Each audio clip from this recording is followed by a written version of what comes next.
Hey guys, what's happening? So for this one, we're covering the full story of Peter David's Symbiote Spider-Man 2099, which takes us back to the old days when Miguel O'Hara was on Earth 928. But this time around, not only do we see things play out how they did in the 90s, now we're shown how those events could have led to Miguel O'Hara getting a symbiote and what would have happened after. So if you guys are familiar with my other coverage on Maestro, Joe Fixit, or the Peter Parker Symbiote Spider-Man series, this is done in a similar way to those. Kinda like how X-Men 97 took content from the 90s and added new stories. Same concept. So with that said, if you enjoy these videos, be sure to drop a like, subscribe if you're new to the channel, and don't forget to hit that bell up top to get all notifications.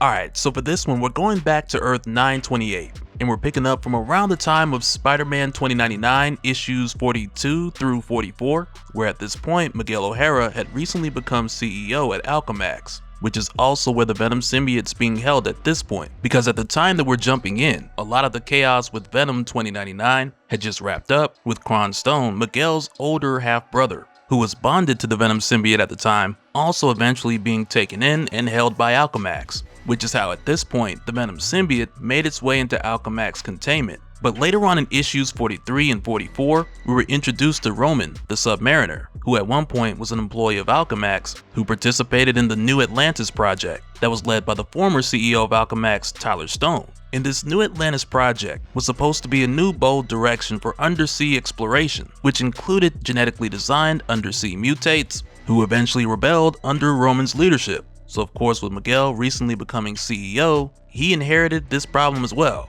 But long story short, when Roman was defeated, he was also taken into Alchemax, where shortly after he broke out, and we discovered not long after that, he was being held in Lab 27, right next to the Venom symbiote. But of course, in all the commotion, the symbiote got out and Roman bonded with it, which is now where the news story picks up. And I think it's a really clever way to go about this, since the next couple of issues in the original series took a pivot, focusing more on the Green Goblin and Vulture. So yeah, it always felt like there was a bit of a small gap where a few more story bits could have fit in right after that Atlantis invasion. So it feels good that we're getting that now. But nonetheless, with symbiote Roman on the loose, this guy is a menace. He's knocked a bunch of teens out of their car, only to take that car and drive it into the public eye officers pursuing them. But it isn't too long before his chaotic rampage is eventually ended, because when Miguel O'Hara's Spider-Man shows up, he shuts this whole thing down rather quickly. But just before he does, he tries to reason with Roman, because all of this that we're seeing him do now with the symbiote,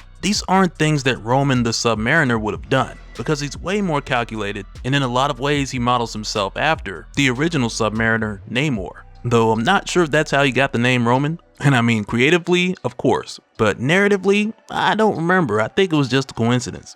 You guys know how these comic book names work. But this whole time that Miguel was talking to Roman, he was just trying to keep him on the bike long enough because they have a built-in security measure so that whenever a rider bails, a countdown begins for the cycle to blow up. So Miguel makes sure to tell Roman just seconds before it detonates, sending Roman back down to the ground, to where from there he decides to regroup and head back down to Atlantis to continue their invasion on the surface world. But even now, though this seems like a decision that Roman would make on his own, he quickly finds out that the symbiote is being a bit more intrusive than what he would like, with the symbiote speaking for him, saying things like, "We cannot wait. Already they're draining their city of the flood we created," which of course has his followers like, "What you mean we?" And in a way, it kind of gives off the vibes of the symbiote just getting here and taking some of the credit. So Roman forces the Venom symbiote off of his body, discarding the symbiote in the water, to where next it makes its way for the city. Meanwhile, when we head back over to Alchemax, we find Miguel being filled in on the current status of a few things,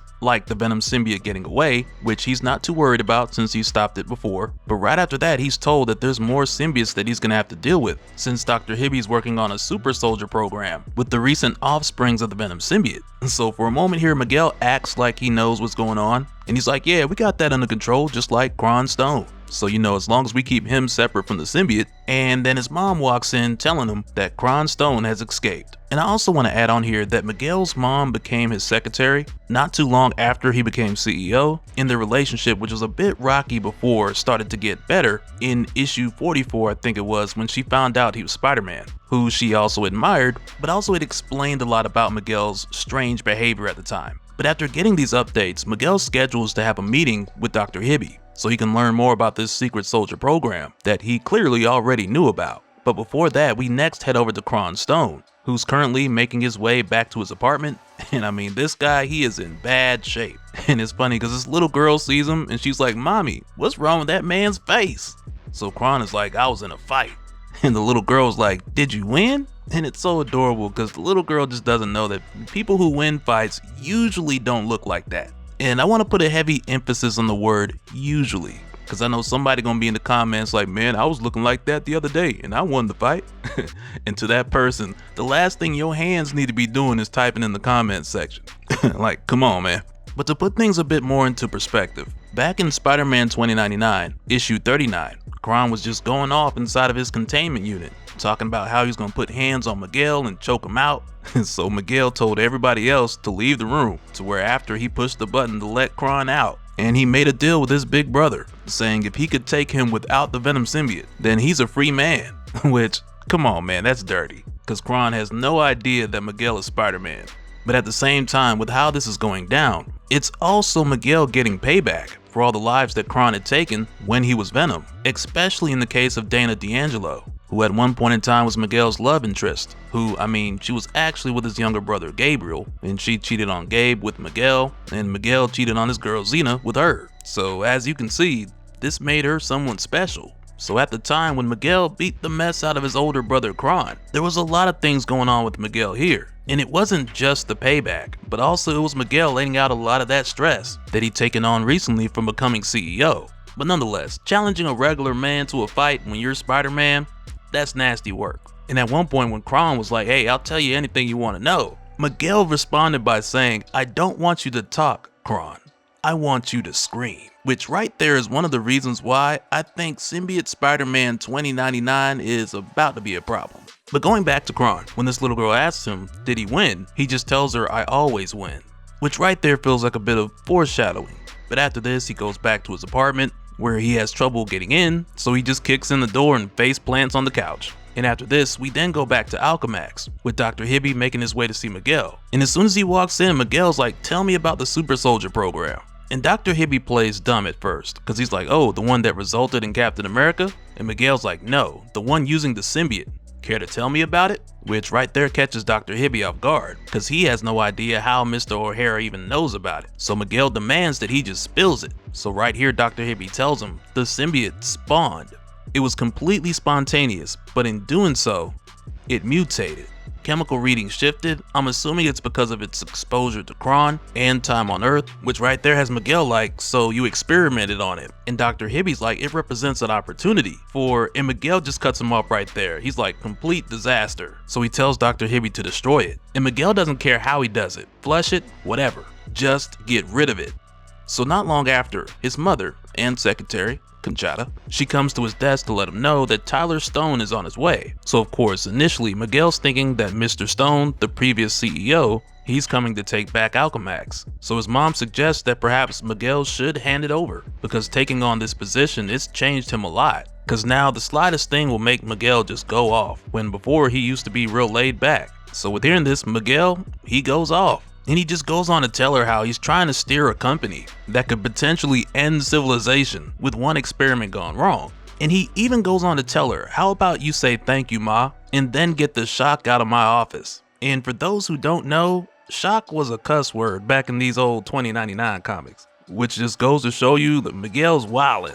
Cause come on man, you don't talk to your mama like that. And after she leaves, he brings up Lila, and he tells her to spy on Dr. Hibby, just so he can make sure that the doctor is doing what he said as far as killing the symbiote super soldier program. So Lila checks on Dr. Hibby, and come to find out he's laughing demonically while saying, "I'll show him, I'll show them all." Which right there is a clear sign as any that Dr. Hibby, he's not stopping. So right there, Miguel suits up as Spider-Man using his latest nanobot suit, because now he wants to see how Dr. Hibby reacts when Spider-Man tells him to destroy it. Which from here takes Miguel over to Dr. Hibby's lab, where of course Dr. Hibby is startled by Spider-Man just popping up. But when Spider-Man asks Dr. Hibby if he's done what Mr. O'Hara told him to do, Dr. Hibby is just like, "Oh, I was training these symbiotes, getting them to bend to my will using the artificial Esper program. Allow me to show you the results." To where next, Dr. Hibby pushes a button, letting the symbiotes out while saying, "Attack him, my children." He wants your destruction. Tear him apart. So the symbiote races towards Spider-Man, but at the last second it stops, and it says, "Interesting.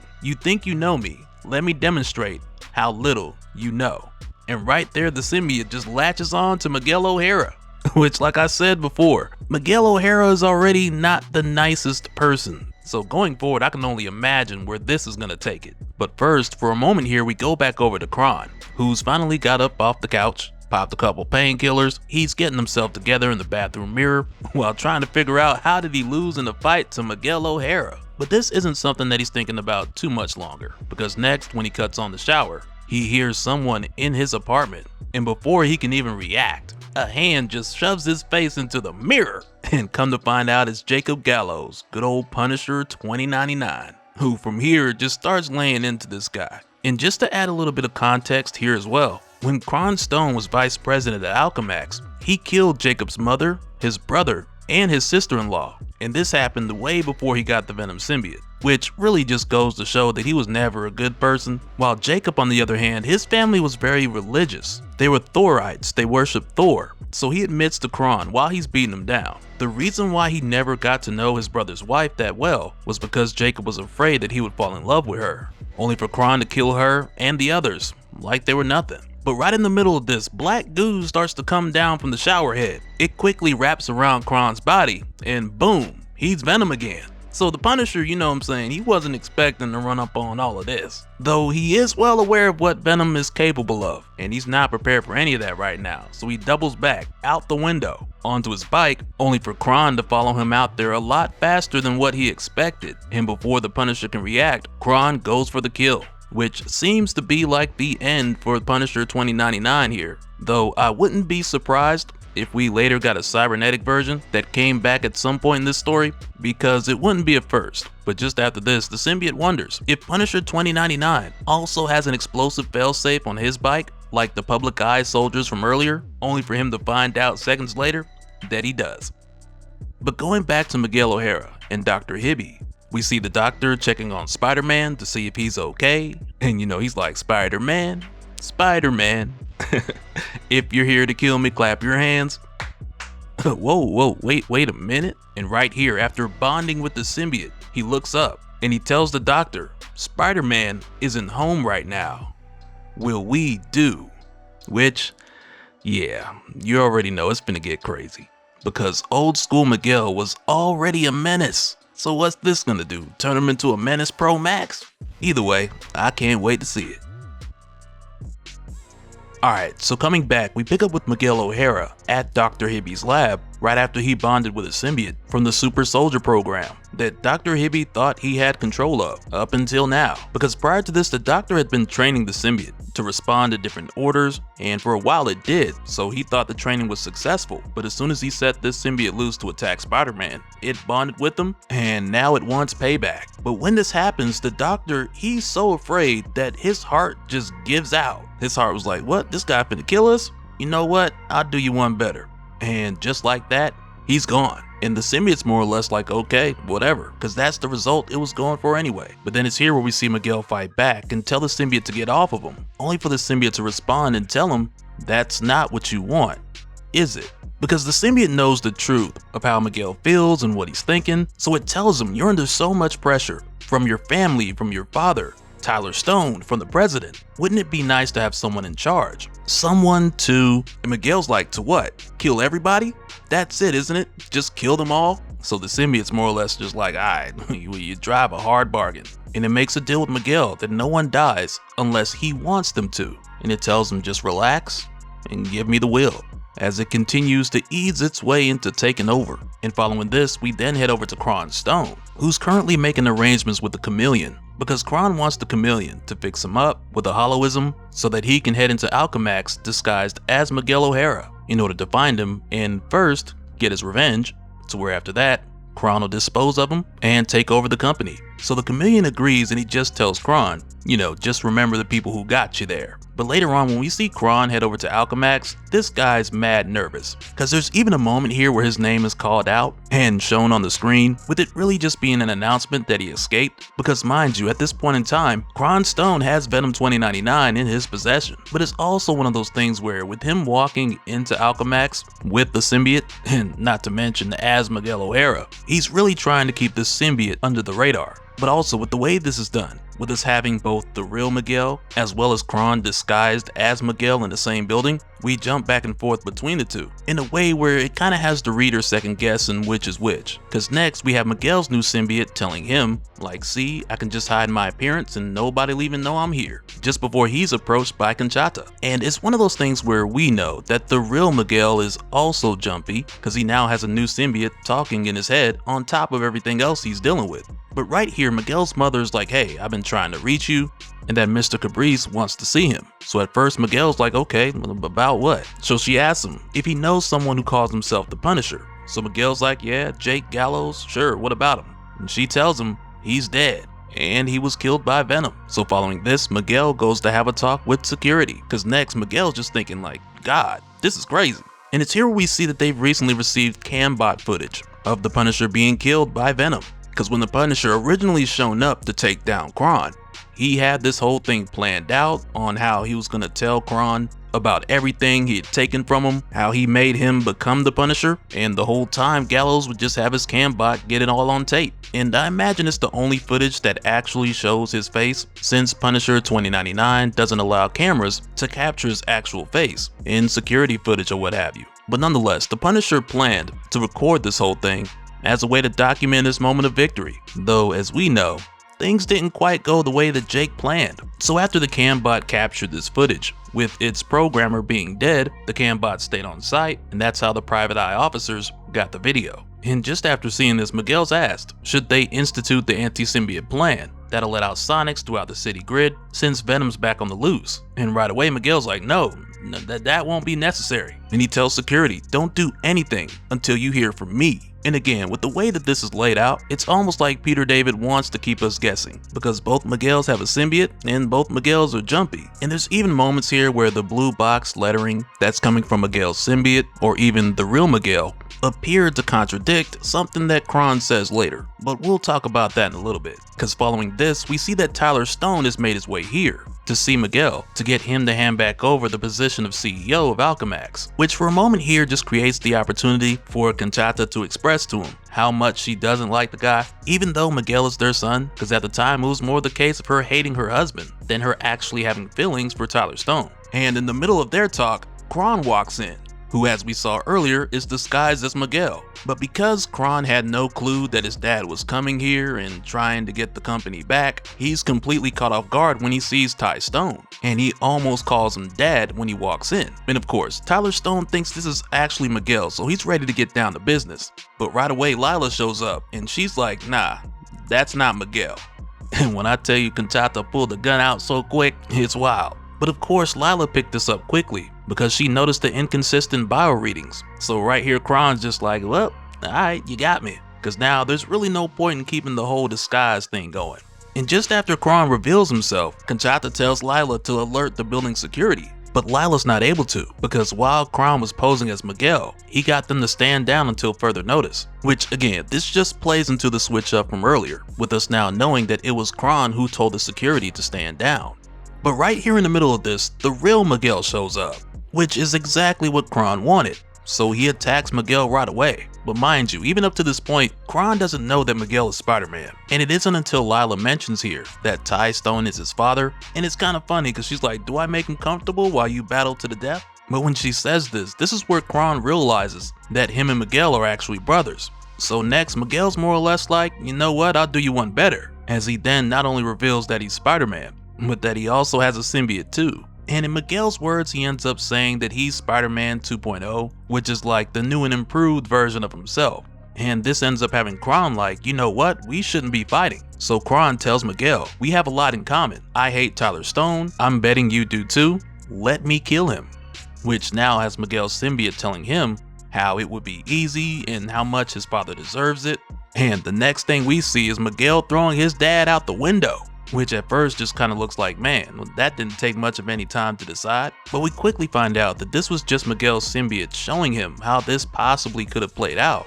But even in this illusion, Miguel ends up saving his dad, which again goes back to the whole deal that Miguel made with the symbiote earlier, when Miguel was like, no killing. And the symbiote only said, we're not gonna kill who you don't want to kill. Which, I mean, on one hand, it's like, you know, a deal's a deal, but the symbiote just tells Miguel, you know you wanted to. I can't help it if you don't have the courage of your convictions. Admit it, just the thought of hurling him out the window felt terrific. Wouldn't it be glorious to feel that way all the time? Which now, this is more so the case of the symbiote trying to sell him the idea of murder. But eventually Miguel's mom tells him to snap out of it, so Miguel looks over and he sees Ty Stone still there. But Miguel's mom's like, come on man, you gonna stop Venom or no? But again, the crazy thing is Miguel has to stop here and think about it. Like, he's hesitating big time. So Kron tells him, you don't want to stop me, you want to join me. We could fight, sure, and you'll have a hell of a time keeping Tyler and the woman alive, because they'll be target number 1. But come with me, and I'll leave right now. And they both live.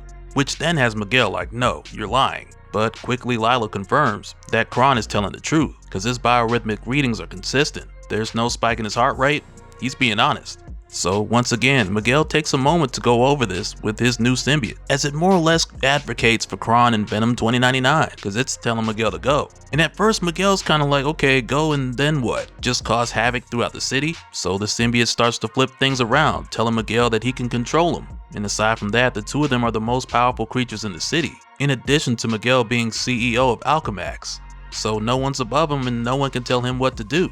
And it goes on to dress up this whole idea like Miguel stepping into the life he's entitled to, or the life that he deserves. And it even goes on to frame it like Miguel doesn't have much of any other option, because it tells him Spider-Man is a failed experiment. You scared as many people as you've helped. Even your own brother has written you off, where in that case it's referring to his younger brother Gabriel. And it goes on to say, so why not spend your time with a brother who actually wants to know you? You've been given a new lease on life, Miguel. Take it. Which again, this symbiote's sales and negotiation skills are firing on all cylinders, because it's using Miguel's memories and emotions against him. So not after long, we see Miguel agree. Alright, so coming back, we pick up at the point where Miguel had just made the decision to accept Kron's offer to join him as a symbiote duo, so that he'll leave Alchemax and spare Conchata, as well as Tyler Stone. And much like we saw leading up to this point, Miguel's new symbiote was on board with this, since it already embraced violence prior to Miguel bonding to it. But this put Miguel in a tough position, where he had to make an agreement with his symbiote and with Kron. So even with Miguel agreeing to join Kron, he's still standing firm on his rule of no killing unless he says so. So of course, with there now being 2 symbiotes in the Alchemax building that everyone's aware about now, this now just has all the public eye officers freaking out. Because for a moment here, we see a couple of them who are like, God knows what kind of destruction they're up to. But when we jump back to Miguel and Kron, these guys are just casually taking the elevator while talking about the music that's playing. Because again, for Venom 2099, for Kron Stone, he just found out that him and Miguel are brothers.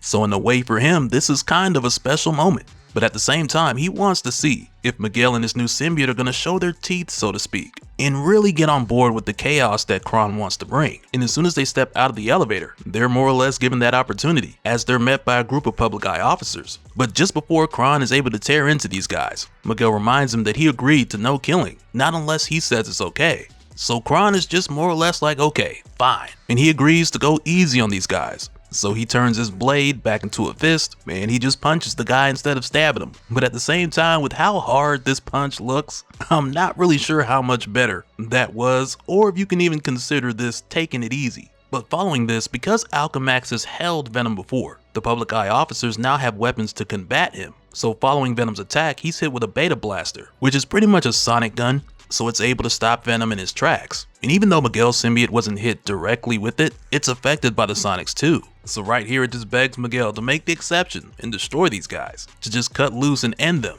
telling Miguel it's the only way. So Miguel quickly incapacitates them. He doesn't kill him, so now him and Kron can make their escape. But for a moment here, Kron's like, yeah, that's a good start, go ahead and finish him. But Miguel just like, no, they're incapacitated, that's enough. And just before they leave, Kron tells Miguel, thanks brother. And for a moment here, Kron's like, brother, I like the sound of that, cause this is still new to him. But for Miguel, who's always had his younger brother Gabriel, he's more or less like, you know, it ain't that deep. And speaking of Miguel's younger brother Gabriel, that's who we head over to next, because right now he's on the holo with their mother, Conchata, who's reaching out to tell Gabe how his brother Miguel's been taken over by a symbiote and how he's now running around with Kron Stone like brothers because they actually are brothers. So she's reaching out to tell Gabe that we gotta do something, and Gabriel just goes off, because right here this is him finding out that Miguel's actual father is Tyler Stone, which gives Kron and Miguel both of the same parents. So Gabriel just looks at it like, oh, so Kron's his real brother, since Gabe's father is George O'Hara, which as we knew before makes Gabe his half brother. And I mean, the way I see it, a brother's a brother, but at the same time you can't be mad at Gabriel for having this bombshell dropped on him. And even for a moment here when Conchata tries to tell Gabriel to calm down, he tells her, no, I'm not calming down. And she tells him, Gabriel, I've lost a son today. I can't bear the thought of losing another. And he tells her, well, maybe you should have thought of that before you screwed around on my father. Which, woo, man.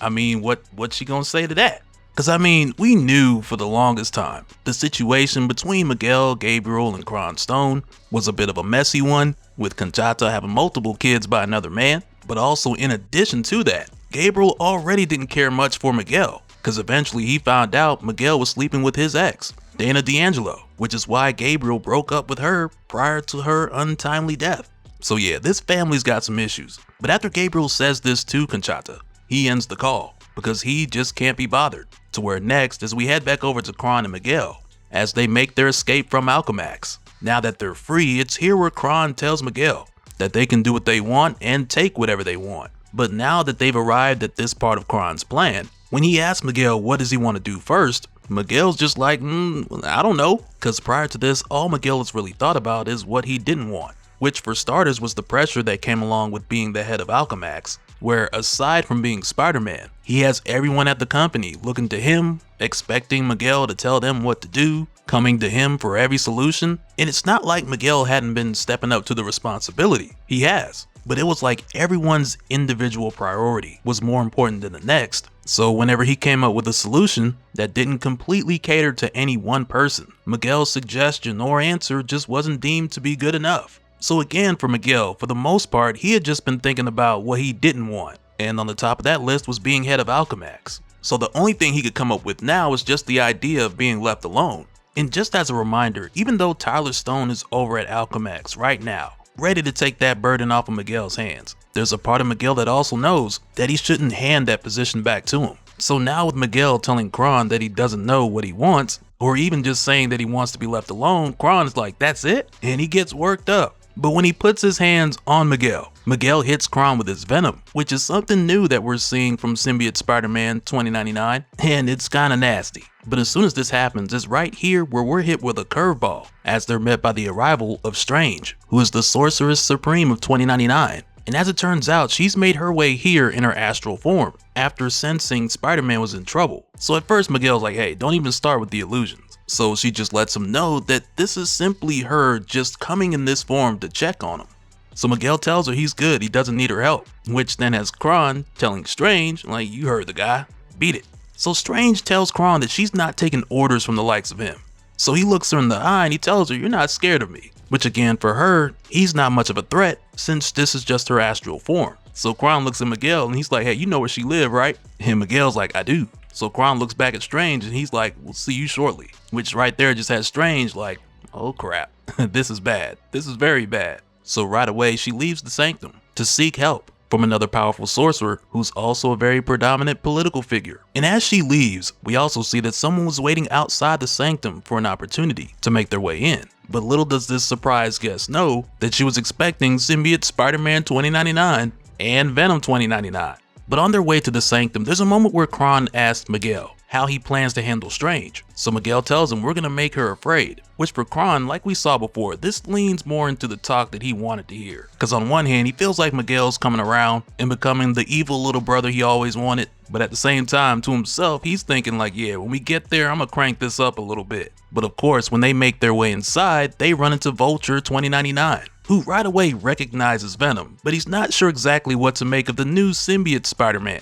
And the funny thing is, when Kron and Miguel make their way here and they see that it's Vulture, Miguel is just like, whew, finally somebody whose life I don't have to worry about. And for a moment here, his symbiote is like, you really mean it? And Miguel's just like, yeah, the Vulture is a cannibalistic monster. I don't give a damn what you do to him, which is exactly what his symbiote wanted to hear. But for the Vulture, who's really just here to steal a couple things, he tells these guys like, hey man, this is just a robbery. There's plenty here for everyone. But of course, they're not trying to hear that. So they both go after the Vulture on sight. But the Vulture's smart about this, because as soon as the two of them come after him, they web up his wings, so he rips out of them, and he takes the first opportunity to get out of there. Which again is a smart move, because the last thing he was expecting was to go up against this team up. But following this, we catch up with Strange, who, like we saw before, she'd made her way out of the Sanctum to seek out the help of another sorcerer who could step in and handle the new Spider-Man. And for a moment here, she even shows this mysterious figure, a projection of Spider-Man both before and after, while telling him that Spider-Man is way more dangerous than before. And it's here where we discover that this mysterious figure, who she's come to for help, just happens to be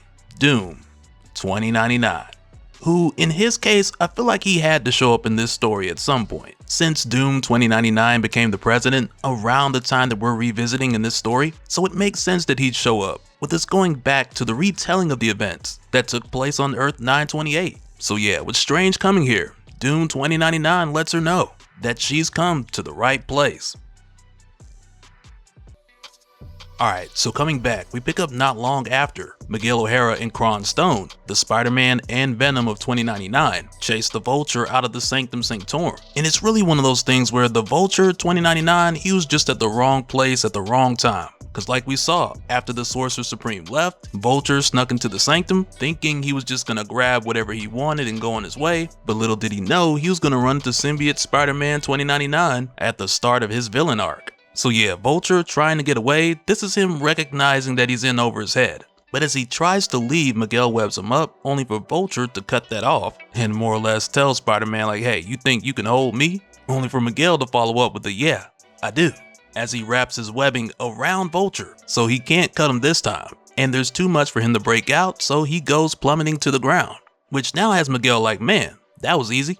Wonder why I didn't do this sooner. So mind you, this whole time Venom's watching like, oh yeah, this is great. Evil is good. Because he wants Miguel, who he recently discovered is his half-brother, to join him as a symbiote-infused cold-blooded killer. So eventually the Spider-Man and Venom 2099 of this world can become this unstoppable duo. And so far it's been working, because ever since Miguel's taken on this new symbiote, it's been trying to nudge him down the darker path. But right now with Vulture plummeting towards his death, and Miguel riding along so he can more or less just see it up close, he's now got the Vulture begging for his life and saying things like, you're no killer, you're not like me, you're better than me. There, I said it, please, I don't want to die. So for a moment here, Miguel's like, okay, well how many of your victims say that? And Vulture just screams, all of them. So Miguel just leaves him in Gravity's hands as the Vulture goes plummeting down into a last minute portal. Or better yet, last second. Cause just now, Jeannie, Strange 2099, the Sorcerer Supreme, made it back just in time to stop Spider-Man from committing murder. And for a moment here, she tells him that she barely even recognizes him anymore, cause that's not something the Spider-Man she knows would do.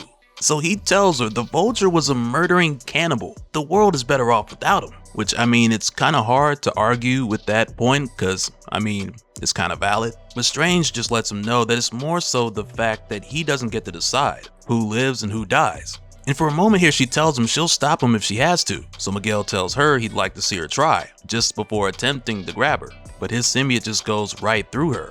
Cause once again, she's not trying to get too close to him or Venom. With her real physical body, it's too dangerous. And this is the reason why. Cause just now, Symbiote Spider-Man just tried to kill her. And she even calls him out on it, while asking him, am I no different from Vulture? Am I a cannibalistic villain too?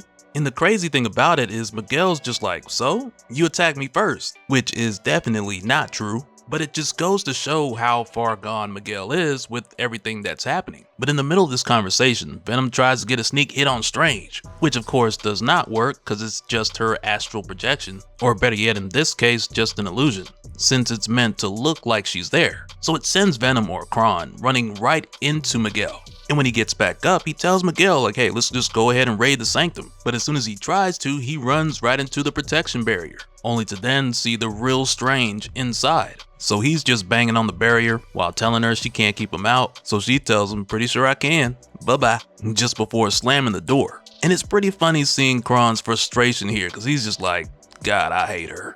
But for a moment here, when Kron goes to check on Miguel, you can tell that Miguel has thought about some of what Strange has said, but instead of trying to stick around and go after her, Miguel just tells Kron that they should just go and start some trouble topside. So the two of them leave while Strange is inside sweating behind the door like, man, Venom had me scared, but I held my own, shocked that.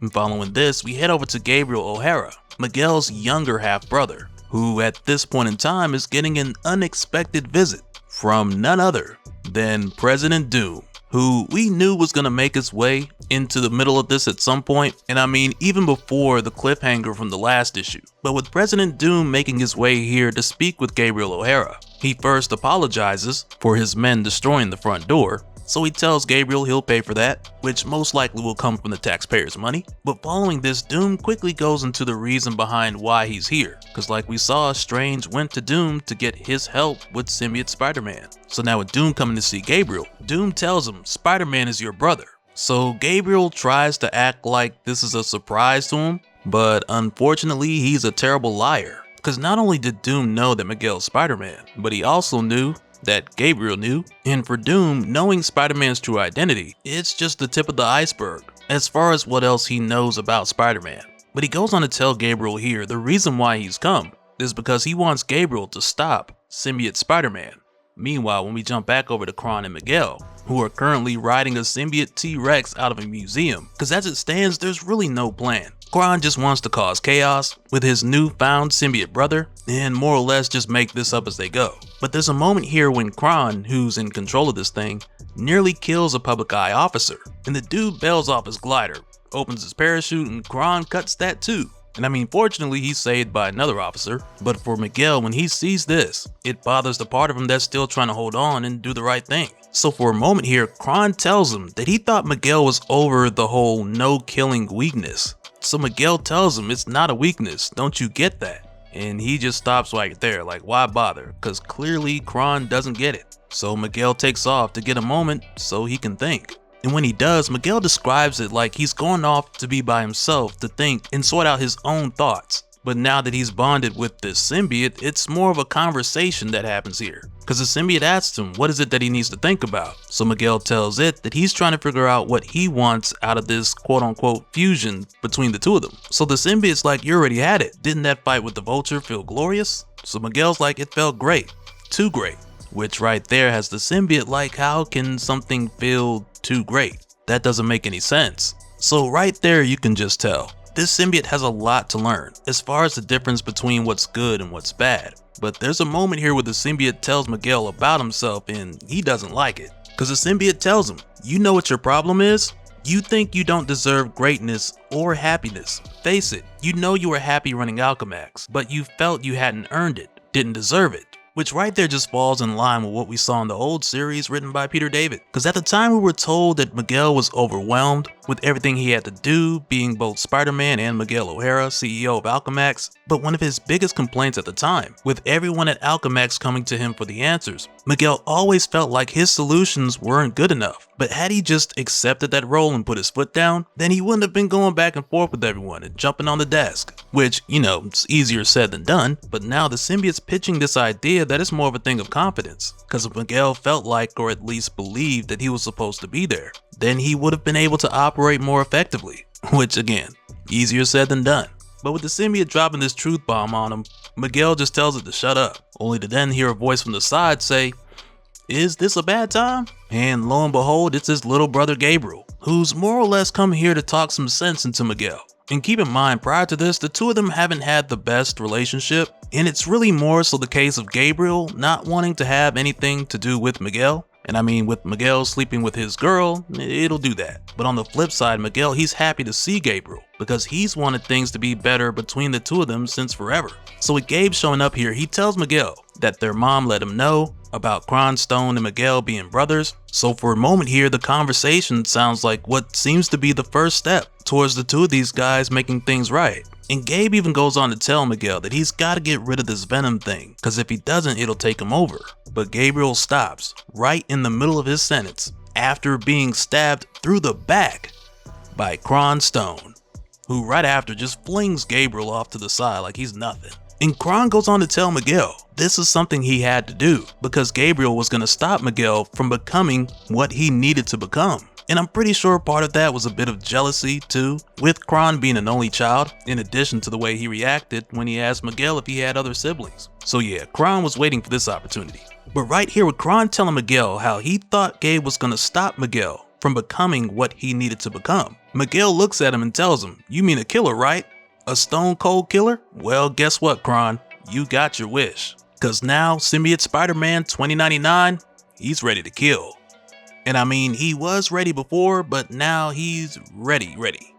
Alright, so coming back, this picks up just after the death of Gabriel O'Hara, where now we're taken to Washington DC, with Strange having a word with President Doom since it was his idea to send Gabriel out there. And come to find out, Doom knew this was gonna get Gabriel killed, cause to him it's much like the fable of the scorpion and the frog, where the frog helps the scorpion across the pond, and the scorpion still stings the frog, because it's in its nature. So setting this up, Doom knew if Gabriel went out there, Kron was gonna kill him, cause that's what he does, and this was gonna set off Miguel to go after Kron and take him down. But even still, this has Strange like, okay, well what if this leaves us stuck with an insane murderous Spider-Man? But President Doom just tells her to have faith, cause it'll all work out. So from here, when we go back to Miguel and Kron, we see Miguel is ready to put an end to him. But in the case of Kron, he's really not so much convinced that Miguel has it in him. And I mean, there's no doubt that Miguel wants to, but Kron just doesn't think Miguel has it in him to actually do it. And he even tells him this at one point, cause Kron lets him know, like, you're good at threatening Miguel, but getting anything actually done is kind of outside of your wheelhouse. And I mean, if we're talking about manslaughter, or Spider-Man slaughter, he's not wrong. But even with Miguel dancing close to that line, he usually finds a way to get things done without needing to zero someone. But while they're going back and forth, for a moment here, Miguel's symbiote, it tells him to let it take control, because it doesn't believe Miguel has it in him to do what needs to be done, because the symbiote can tell that Miguel's holding back even after Kron killed his brother. And Kron notices that too. But at the end of the day, Miguel, he's got to find a way to end this fast, because if he doesn't, there's going to be a lot of civilian casualties along the way. But not after long, Miguel comes up with an idea. So he asks his symbiote if Kron can also speak to his symbiote. And as soon as he thinks of this, he's like, yes, that's it. And he just takes off without letting his own symbiote know what the plan is. And when Kron gets up, he goes for the old school, let me threaten the innocent bystander method. So he grabs this lady and he's like, come on, Spider-Man. But when he looks up, Miguel is way off in the distance and he's not coming back this way. And it pisses Kron off because that's not how this usually works. So he goes after Miguel, who, mind you, Miguel hasn't said a word to his symbiote since he left Kron back in that building. So his symbiote's trying to ask him what's he doing, why is he not talking to him? And now that Miguel sees that Kron's finally followed him out here, he just tells his symbiote to watch and learn. Because as soon as Kron gets there, Miguel uses his symbiote to latch on to Kron's symbiote, so Miguel can have a conversation with it. And Kron doesn't even try to stop it at first because he thinks it's just some failed attack. But while they're still connected, Miguel calls out and he tells Kron's symbiote like, come on, don't leave me hanging. And eventually he gets a response, with Kron's symbiote asking, what do you want, intruder? Talk fast. But now Kron, he's also hearing this conversation, so he's like, hey, stop talking to my symbiote, you got your own. Because even though Kron is not exactly sure about what Miguel's doing, he doesn't like it at all. So now he's just trying to get Miguel off of him, but that's not happening anytime soon. And it doesn't help in Kron's case that his symbiote's actually trying to hear what Miguel has to say. And now that Miguel has its attention, he asks, why are you sticking with Kron Stone? He's an empty sack with nothing upstairs. So the Venom symbiote tells him his lack of intelligence makes him useful. So Miguel's like, but it's limiting. You can do much better. Which right there has the Venom symbiote like, better how? So Miguel goes on to say, I am the CEO of Alchemax. I'm Spider-Man. I'm incredibly powerful. Plus I have a symbiote. Imagine if we pooled our powers. Nothing could stop us. Which right there is just Miguel offering the Venom symbiote the opportunity to upgrade. And it hesitates at first because it considers Kron to be a useful servant, but Miguel ends up convincing it to bond with him because together the three of them would have way more power. And as the symbiote leaves Kron, this eventually has him backing up to the edge of this rooftop and nearly stepping off with no symbiote at all. And just before he falls, Miguel grabs him as Kron just starts begging for his life, saying things like, "Miguel, pull me up, I'm your brother," which is always a wild thing to see when these cold-blooded killers just start begging for mercy. But in response to all this, Miguel just tells him, "No, you killed my brother. You're just some guy," as he lets Kron go, and he lets him fall, kind of like Macaulay Culkin in the Good Son movie. And just after this happens, Miguel's symbiote, it tells him, "I'll be damned, I didn't think you had it in you." And it just goes on like, "Congratulations," like it's about to give one of those speeches where it's like, "I never doubted you one time, I knew you was gonna pull it off." But the symbiote stops before even getting into all that, because it asks Miguel, "Wait, what are you doing?" And as it turns out, the next part of Miguel's plan is taking off both symbiotes, because right here he tells Lila to activate Sonic Scream, which immediately gets both symbiotes off of him. And it has his first symbiote saying, "You lied to us, Kron was right." And Miguel, he doesn't disagree, because the way he sees it, even the hero lies sometimes to get rid of the enemy. And I'll admit, with the way that this goes down, it does remind me a lot of how 616 Peter Parker lied to the Venom symbiote to get it to leave Lee Price and come back to him, just for the Venom symbiote to turn around and find out that whole thing was a setup. Because now with Miguel O'Hara, we're pretty much seeing the same thing, though in his case, he's pretty much got him a 2-for-1. So I just imagine now both of these symbiotes are going to have it out for Miguel. Because furthermore, his first symbiote goes on to say, "You killed Kron," to where Miguel's just like, "Yeah, because sometimes lies aren't enough. Besides, did you see a body?" Which right there just feels like, find out if Kron returns in the next episode titled, "The Return of Kron." But no, really, this is clearly a setup for him to come back later on, because when you don't see the body in any story, 9 times out of 10, that person's getting ready for the sequel. The only question really, if any, is if Kron surviving was part of Miguel's plan.